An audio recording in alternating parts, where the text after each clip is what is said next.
Hi viewers, welcome to a new video series that I call Let's Make. It is less restoration focused, but aims on making things from stuff I have on hand.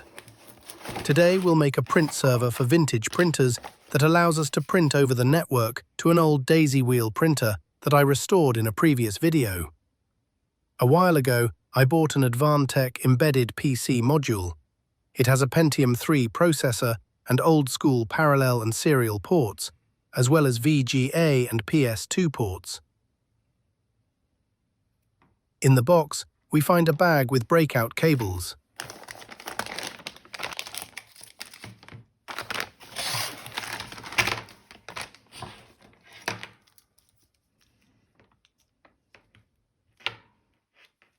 A TX power, Molex, PS2, and RJ45 network.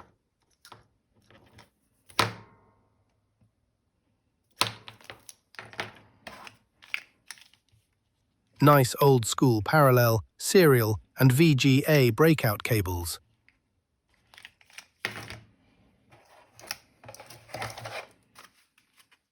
Also, there is a 256 MB sodium memory stick.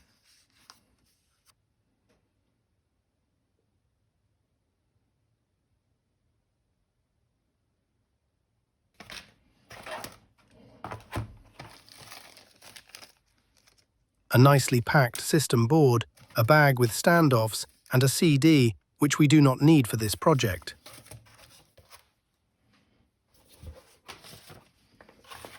Let's put all this together very quickly in a montage.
Assembly is finished. Now it's time to connect everything up and see what we get. I flick the switch on the PSU and nothing. It starts and beeps. It turned out that the memory was not well seated. Now we need an OS that runs on this old hardware. Alpine Linux supports old CPUs, so I burned an image of it to the CF card. In it goes. Let's power it up. Hooray! It posts and boots. But this CPU is too old. Alpine needs 686 support. This is a 586 processor only. We need to find an OS that supports a Pentium-III. After a bit of searching, I found OpenBSD still supports old CPU architectures, so I grabbed an image and burned it to the compact flash card. Cool, OpenBSD boots into the installer.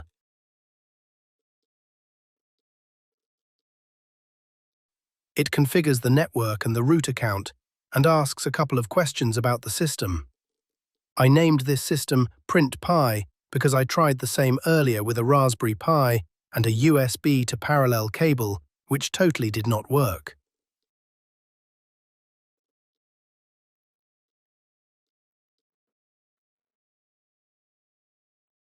The automatic disk layout is fine for me.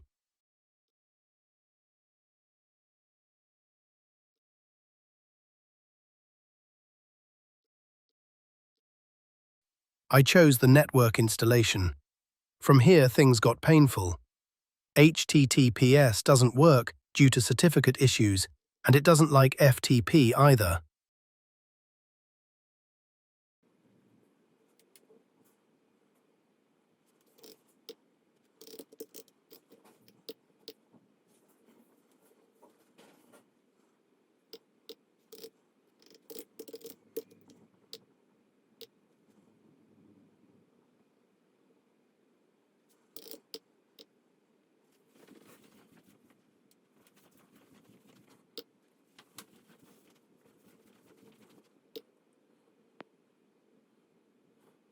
So I set up an HTTP server in my lab and copied the OpenBSD 7.8 packages to it to make it work.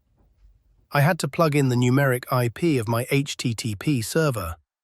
This part took 15 minutes. By the magic of video editing, we're done in one.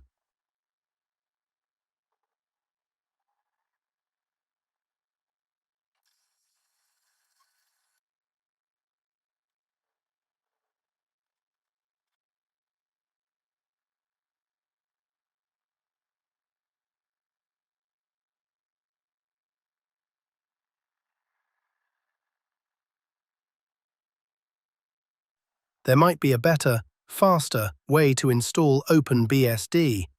Let me know down in the comments. But I have no peripherals for this machine other than the CF card. The IDE connector is of the miniature style, and there were no USB breakout cables included.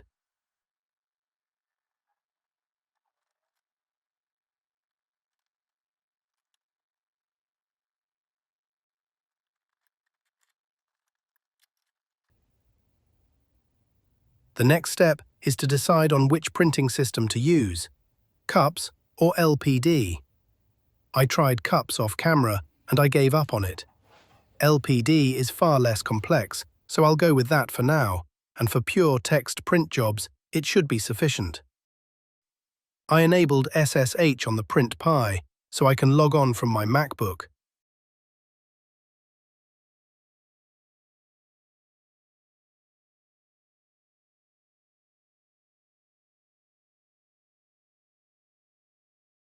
Look, there's our parallel port.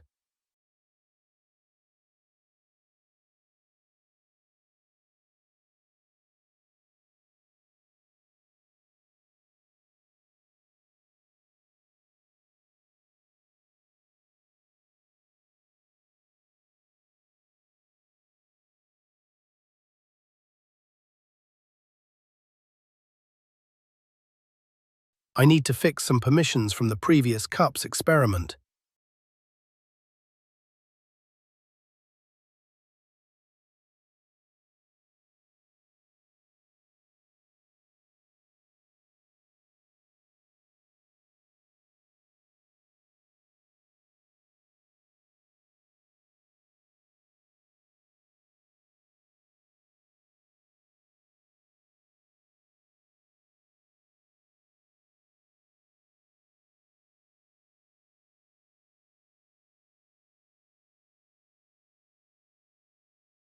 Then we can add the parallel printer to the etc/printcap file, which defines local printers and their capabilities.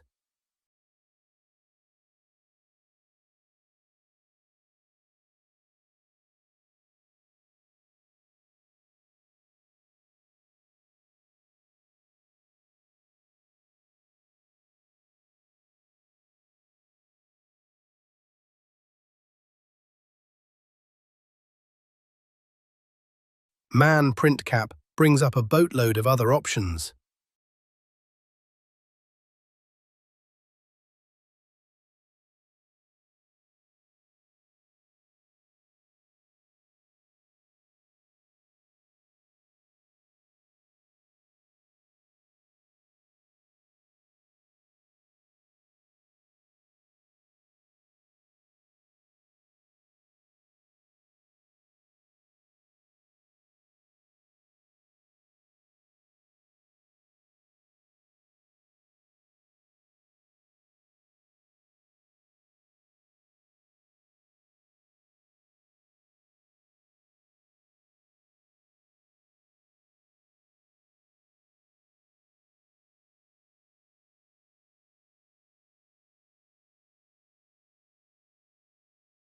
Next, we need to create the etc/hosts.lpd file.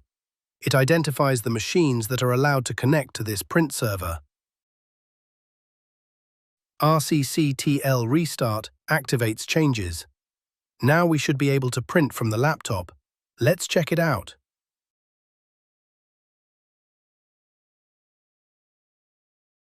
macOS uses cups as a printing backend. We use the web UI at localhost port 631 to add the printer.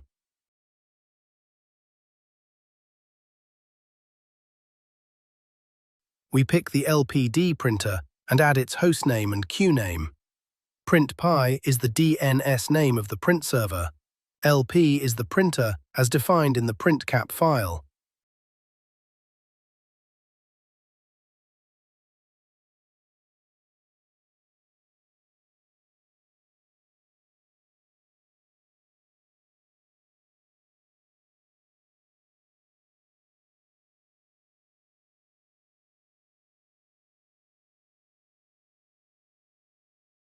This defines how the printer is named on the Mac. Unfortunately, text-only printer support was removed from cups quite a while ago.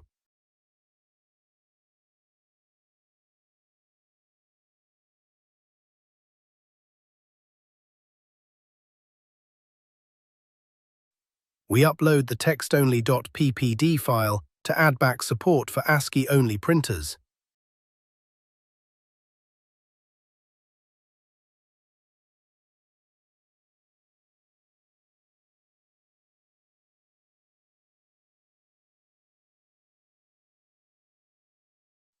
We are still missing a file, the text-only script, which adds the capability to process text-only files.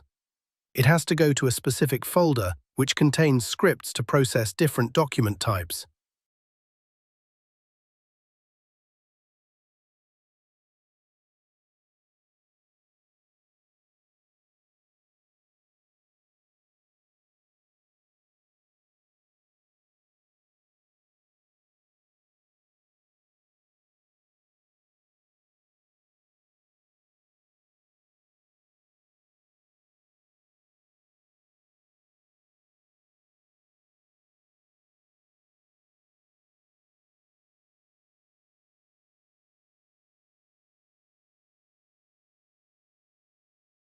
Let's try to print something now.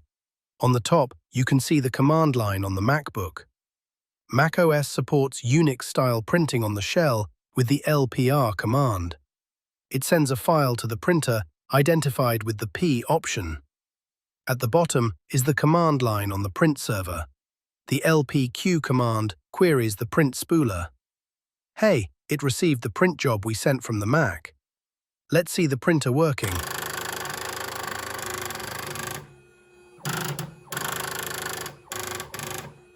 It freaking works.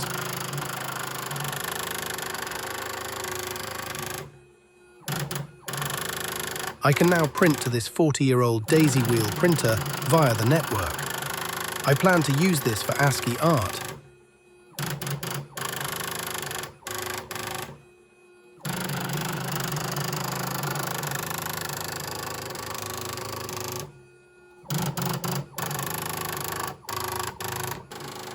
This is our dog catching a piece of cheese. I'll make the img2 ASCII script available on my GitHub too. Thank you very much for watching. Please remember to like and subscribe.